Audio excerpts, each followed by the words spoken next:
Welcome back. This is Prime News on HLN. There are a lot of developments in the search for 8-year-old Sandra Cantu. Cops are searching a landfill for evidence. Again, this is just 7 miles from the family's mobile home in Tracy, California. It's Northern California, the east of San Francisco. They're also searching a nearby river. Now, they seem like ominous searches, but police say they're optimistic, so we'll get to the bottom of that. Also, it's the first time we're hearing from Sandra's dad. Now, he does not live with the girl. There had been rumors going around that he took her to Mexico where he works. Well, Daniel Cantu says that is just not true.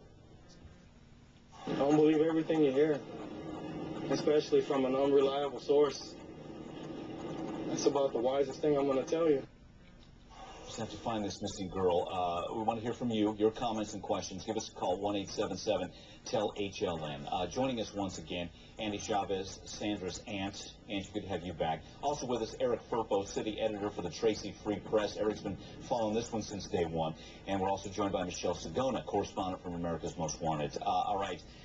Eric, let's start with you concerning the father, Daniel Cantu. Cops talked to him, I'm guessing for hours here.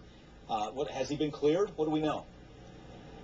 Well, they're not saying whether he's cleared or not. They're not saying whether anybody's cleared. They're not saying that anyone's a suspect or a person of interest. I mean, they have said there's a couple guys that are, we think, are in the mobile home park that are persons of interest, but, you know, they're being very tight-lipped. And what we know about Daniel is he was questioned yesterday for a couple hours. He was talked to again, or he's scheduled to go back in today. I don't know if he's there now or he's going in a little later. But was he in the area at the time of last Friday?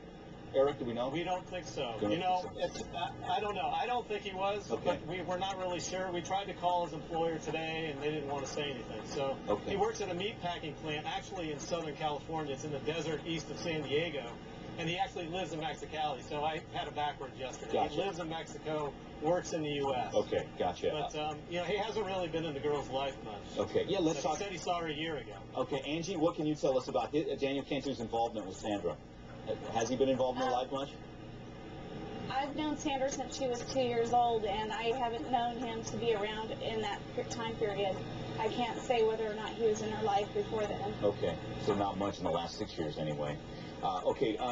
Guys, let's talk about these searches. Before, Michelle, do you know anything? Michelle, you guys hear anything about the father, Daniel Cantu? Anything to add here?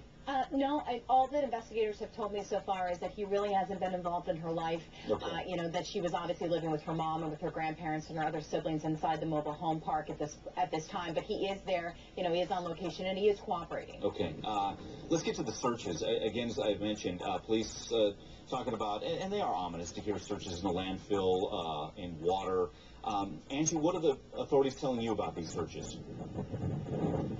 Just that they're typical for the investigation.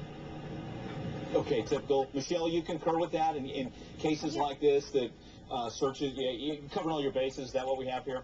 Absolutely. I mean, at this point, you know, Sandra is still considered a missing child. There's not been an Amber Alert issued because, you know, investigators were not able to say that, yes, for sure, she was abducted, but they are not leaving, you know, any stone unturned at this point. That's why they are not only doing searches in through the mobile park area, also some of the waterways, the landfills, things like that, but they're also looking at 80 sex offenders within a 5-mile radius, and they're questioning everyone. They're going into homes with search warrants.